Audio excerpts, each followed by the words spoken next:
Hello everyone, it's me, Coffee Stitcher, doing the whole messy hair don't care thing today.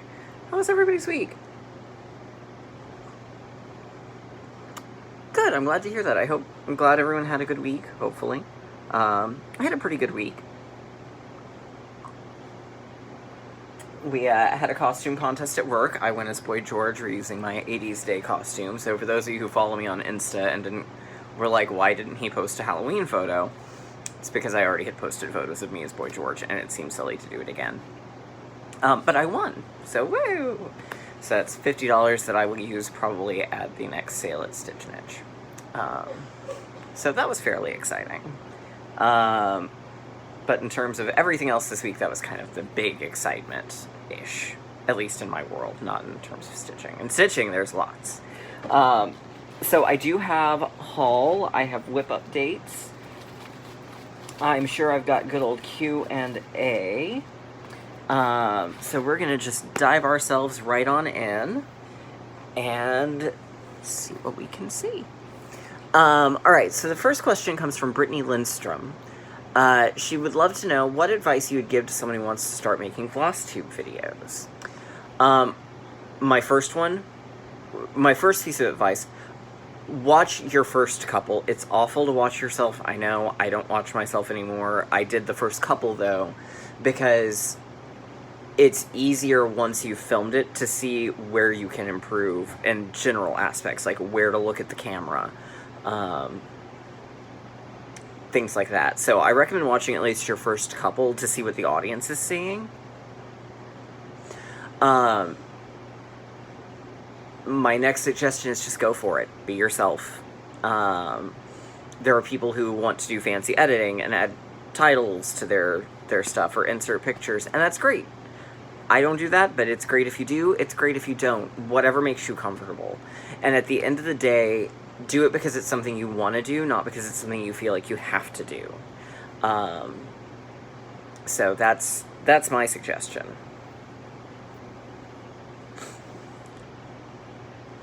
Alright.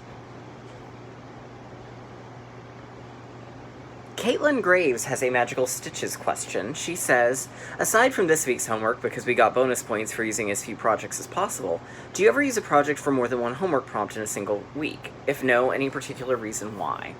I do. Sometimes if it's that this project is going to fit two and there's no way to, I don't have anything else that would fit those, I'll do it. I like to try to use different ones just so every piece gets touched. And then I find that I'm less likely to get stuck in cycles of only working on, like, the same 5 projects. Which, this week, I am not. In fact, this week doesn't, I think... No, it has one... No, wait, that's last week, 2 weeks ago. Yeah, there's only, like, one actual Halloween piece that's in this week's. So, yeah. So I try to spread the love around. That's the main reason. But if... There have been weeks where it's like, you know what, I need, especially in the weeks where I'm only doing 100 stitches, where I'll try to make a project fit as many as possible, just so I feel like I get good progress. The Mama Llama wants to know how does she send something to me. If you will message me on either Facebook or Instagram, I will give you a location you can mail things to. Oh, hang on, my computer's being slow.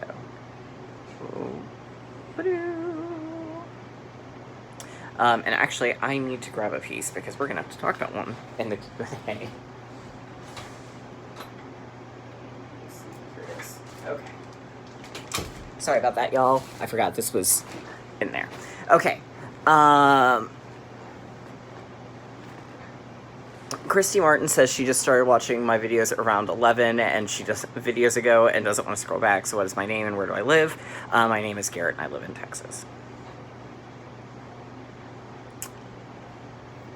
So this one came up and Mkissa, you prompted lots of very good discussion and conversation because I said I would never do a Ouija board. Come to find out, Nevermore's a Ouija board. I had no clue. Didn't even notice it. I was talking to one of my other fellow Hufflepuffs, and she's like, well, I didn't see it either, but now that you say it, I can't unsee it. And the big change is it says dead end instead of goodbye. So after lots of discussing, lots of researching, the other thing I thought this was a full moon and this was a half moon. Yeah, I didn't know. Or I also actually I think probably thought this might be a sun as well. I wasn't too sure. I knew that was the seeing eye, but so after some discussion, the fact that there's not a planchette for it, which would be required to make it work. The fact that it's not laid out 100% traditionally. And as long as when I store it, it's either folded, or if I frame it, as long as it's hanging on a wall where nothing planchette-esque could fall on it, then the chances of me causing problems are minimal at best. And I do really like the piece. So it will stay out. I will keep working on it. It's not in this week's homework because it didn't fit anything. And like I said, there were some non-Halloween pieces that I really wanted to bring out and do that weren't Halloween, because it's like I need something that's not Halloween. So yes, so we shall continue plodding along on that.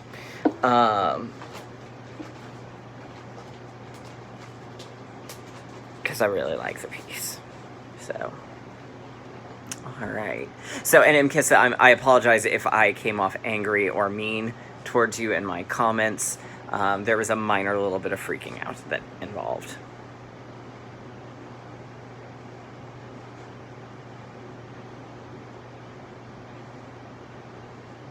Joe Dempsey, Elphaba is not the name of the Wicked Witch of the West in the Baum book. In the Baum book, she has no name. She's just the Wicked Witch of the West. Same with the Wicked Witch of the East. And really, the Good Witch of the North doesn't have one either. She got named later in the series by Ruth Plumley Thompson, and that's where Tatty Poo came from. And I think in the stage musical, she was something else like Locusta. But Tatty Poo is sort of the canonical name for her. Interestingly, though, obviously she's Eveline in The Wiz. She's Elphaba in Wicked, which is glorified fanfiction. It is. I like it. It's great, but they're two very different creatures. In the Russian versions, however, they do have names. And the Witch of the West, I believe, is Bestenda, and the Witch of the East is Jinjama, if I've got that correct. And I forget what the Witch of the North is. But I may have that reversed. It may be Jinjama is the Witch of the West.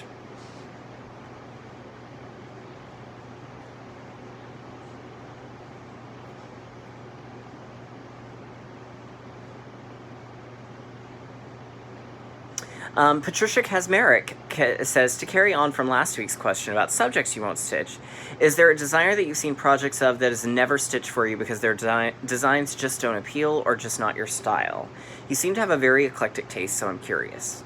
I'm not wild about the Heaven and Earth designs, the stuff like that, the big ones like that. There's one exception to that, which you're going to see this week, because there's a surprise coming. I won't ever say, no, I'm never going to do one of theirs, because I said I would never do a Mirabilia way back in the day, and I've done 3 Nora Corbetts, and I've got 2 full-size Mirabilias on the go, so make a liar out of me every time. I also went back and forth on Frosted Pumpkin. Yes, I love them. No, I don't. Yes, I do. No, I don't. So I'm not going to say that there's a designer that would be a never stitch. I will say I'm highly unlikely to ever do another Chatelaine. I'm highly unlikely to do a another big full coverage piece. I'm highly unlikely to do any of the real... I used to say I would never do Quakers, but after doing Quaker Oz, I'm enjoying Quakers. So I guess there are some that I've done that I would probably not do again. I'm more likely to be a never on materials. Like, I will never use a full-size needle again unless I have to, because I love my petites. And I will never work on Weeks Dye Works fabric, because it's too loose a weave for me.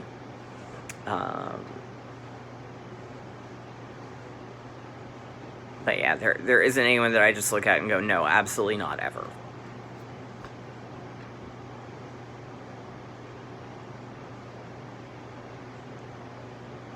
Covered in cat hair, that's not a bad idea. Lynn Dorney asks, do you ever go to retreats or Stitch Con or anything like that? I attended the very, very first Floss 2 retreat, period. That was the one in Austin a couple of years ago.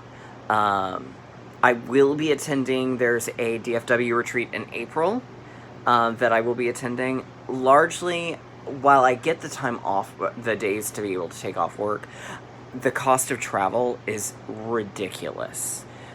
So, by the time you figure airfare, hotel, and food, and then the entry price, that's more than I really have in my budget to do. And that's not to say anything against the other retreats. It's just financially that's not doable for us. We really only get to do one vacation a year, and I would rather, at this juncture, with money being what it is, I'd rather do something that he wants to do as well as I do, versus losing the time together. Now, if it happens where I can work it out that a retreat falls in the same general area that we're wanting to go for a vacation of, where we could go for like 4 days and then he leaves, then I leave 3 days later, so be it. That would be fine. But generally, we need to do that in the summer, and there aren't too many summer retreats. So it kind of is what it is.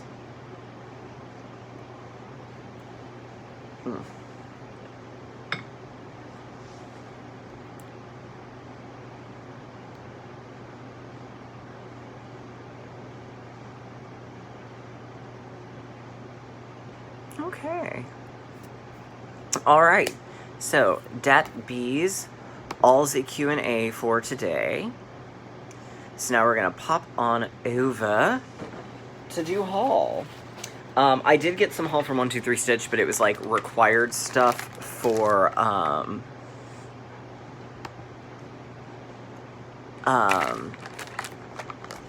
my Woodland Fairy, and then some beads for Emerald City. So it wasn't like, oh, I'm just going shopping haul. It was just, I need to restock myself. But I did get my nest egg. This is the last nest egg that does the Gentle Arts cottons. Wools will be starting up in January. So in November and December, I will only have Krynic. Which was very, very, very strange when I paid that invoice. And it was so much cheaper. Alright, so the colors are Wood Smoke, Wood Trail, and Wrought Iron.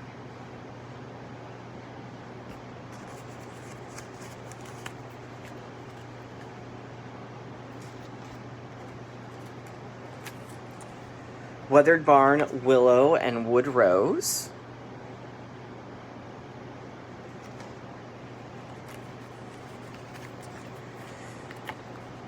Vintage Lace, Victorian Pink, Toasted Barley, and Rhubarb.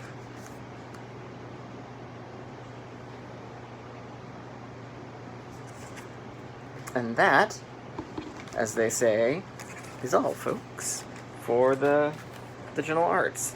So I know I don't have a 100% complete collection. I know there's a couple of colors that I am missing, either because I didn't rejoin Nest Egg in time or for whatever reason. But basically I have the complete set now. And then this month's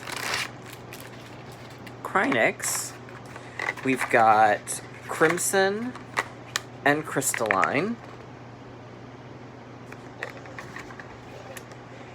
And we've got Currant and Curry.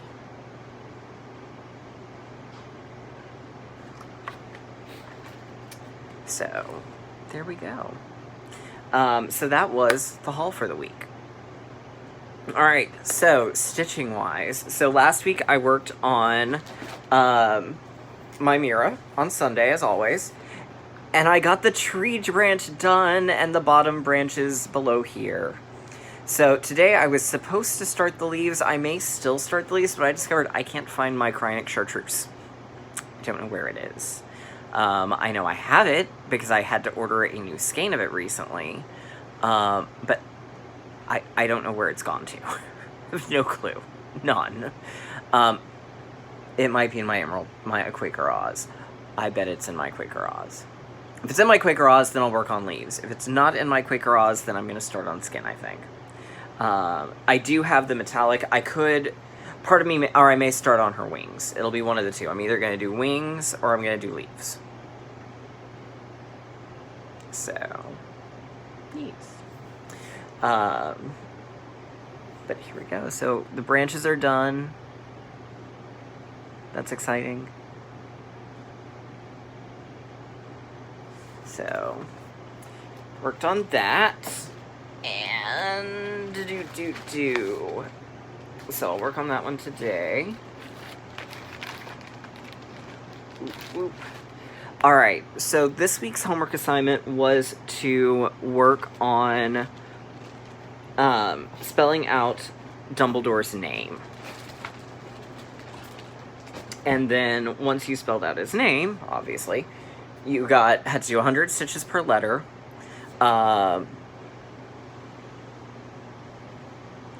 So it was 1 point per letter, so 10 points. But if you could make one project fit, then you would get 20 bonus points. So I did that with Emerald City. D was for Dorothy. U was for umbrella. M was for mice. B was for basket. L was for lion. The first D was Emerald City. The second D was dog or Toto. The O was Oz, which was the location of all of it. R was for ruby slippers. And the second E was for entrance to Emerald City. And we got a finish. Including the beads. So here you go. Here it is in all its glory. Here is the final part up close. I used some bell swall. I used some treasure braid. I used some Krynic. Those are tiny over 1 metallic ruby slippers. Yeah, look at that. Look at that. Aren't they gorgeous? There are beads in Glinda. There are beads on the wizard's hat. There are, of course, beads all over the Emerald City. There were beads in the poppies and beads on Tatty Poo. So there we go. All done. Owl Forest, Emerald City. Very sad it's over. Very terrified to find out what the cost to frame it is going to be. But it was a ton of fun, y'all. I can't recommend it enough. It was, and it's cheap enough that, because it's free, that if you really like the design, I highly recommend it. So Emerald City Owl Forest is done. Then we had a pop-up event in honor of and memorial for Charity Burbage, our beloved Muggle Studies professor, who was killed by the Dark Lord. This is going to be, we're starting book 7, so we're now into a very dark time. This is going to be a hard 2 months, but I think we'll come out victorious in the end. So, the first thing I worked on was it. And I got the letters done, and I started on the balloon. This is by Dusky Stitches.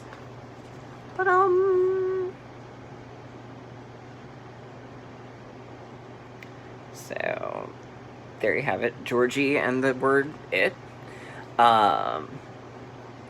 This one is going to be worked on this week, because it's a Christmas present, so I want to make sure I get it done.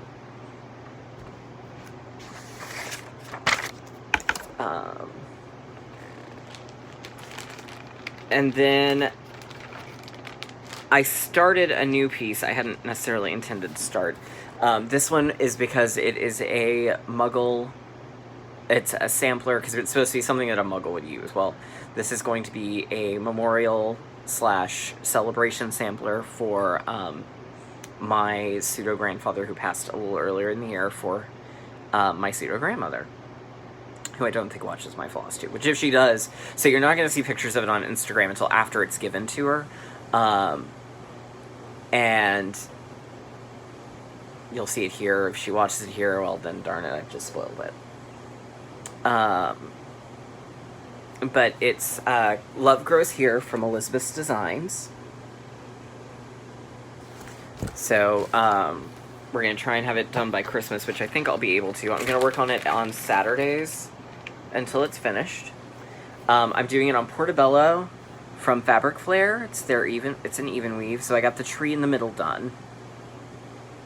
So next week, my plan is to do this bottom band here, minus the specialty stitches. Those will all be done at the end. So I should be able to get at least this done, and then I'm going to start one of the trellises. So, and this is a 6x6 and an 8x8 Q-snap that have been Frankenstein together to make an 8x6. All right. So, and then today I will be working on my Mirabilia, obviously. And my plan there is it's a Muggle depiction of a fairy, which is very inaccurate. So, all right. So this week's homework assignments for the start of term. The first thing we have to do is Harry Potter cleared out his trunk and found a bunch of old treasures. Work on a whip that you haven't worked on in the longest. We'll come back to that one, because I want that to be sort of the big oh at the end. Number 2, Rita Skeeter wrote a controversial book about Albus Dumbledore. Work on a whip that you would have as the cover of your biography. Explain why and how it represents you. So I'm going to be using Love Goes Here for that, because I thought if I can make it fit for an assignment, I will. And it's because it represents my love for my family. Yeah.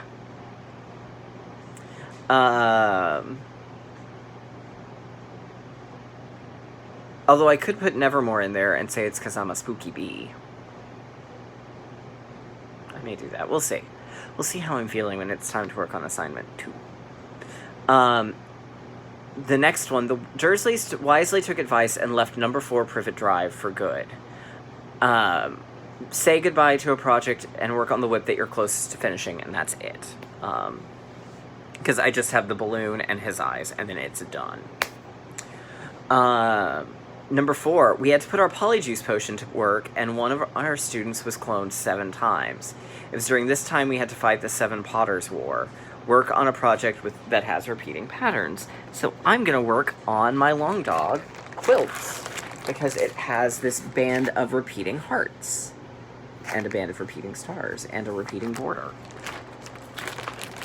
So, and we're doing 200 stitches, so we'll see how far I get. But here's where I'm at. Ba-doop.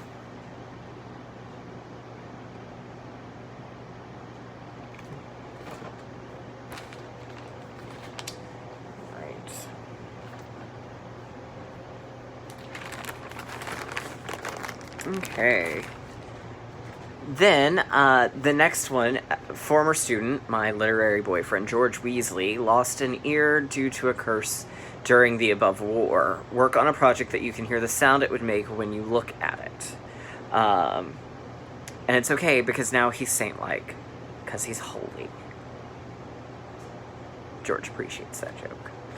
But I will be working on Search the Sky, because I can hear Santa. And here's where I'm at on it, so I'm gonna... I've got 2 trees left to do on the bottom, and then I'll start working on snowflakes, because there's a ton of them.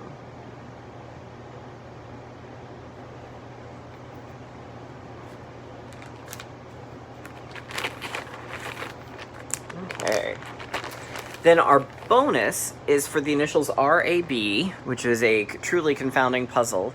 Stitch on a project where those 3 letters are all found in the title of the design or in the designer's name. The letters do not have to be in order. So I'm going to work on Counter Blessings by Annie B's Folk Art. So that's the design. The last time I worked on it, we discovered that Deep Forest and the DMC are not that far off color-wise from each other. Although it shows up better here than it did in person. And I think I'm just actually going to just go with it. We're just going to go with it.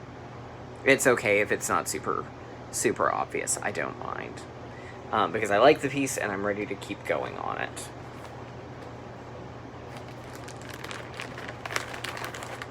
So, 200 stitches on that. Although I'm not sure what part that will finish out for me. But I'm going to work on the grass. That's the big thing. Alright, so the first one was a project we hadn't worked on in the longest time. And I've been kind of thinking about this one recently because I do like it a lot. And it seems a shame that I haven't touched it in almost 5 years. It seems like. So, I'm bringing out from the vault my Leslie Tier Wizard of Oz. Now, I stopped working on this because I discovered that I had accidentally miscounted on Dorothy's hair, which is right there, you can see where the strand is. And when I tried to frog it, I couldn't get the thread to come loose. And I got frustrated, and I put it in bag and said, you know what, I'll work on this another day. And then 4 years went by. So here it is. So we're going to work on that one some more. So it'll get 200 stitches. If I end up enjoying it as much as I was enjoying it, then it'll probably stay out for a little while. Or maybe not. We'll see. Boop. So, that is me for the week. I hope everyone has a terrific week. As always, I love me some Q&A. Drop me a line. I like hearing them. And I will see you all next time. Bye.